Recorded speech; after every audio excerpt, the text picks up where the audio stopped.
side. I hope everyone is doing well and good. Today we are going to talk about folk medicine that is called as safflower or Acranthus asperia, and it's today we are talking about this plant and its health benefit.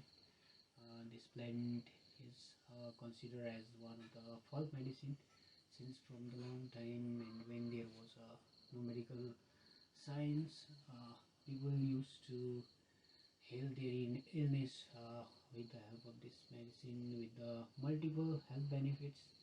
Likewise, you can see this plant uh, with many health benefit.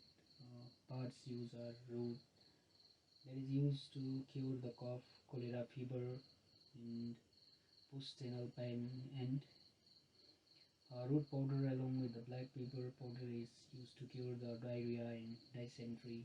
Root is also as a brush to cure the pyorrhea and gum troubles, and its leaves is used against piles, constipation, boil, food poisoning, and poisonous bite.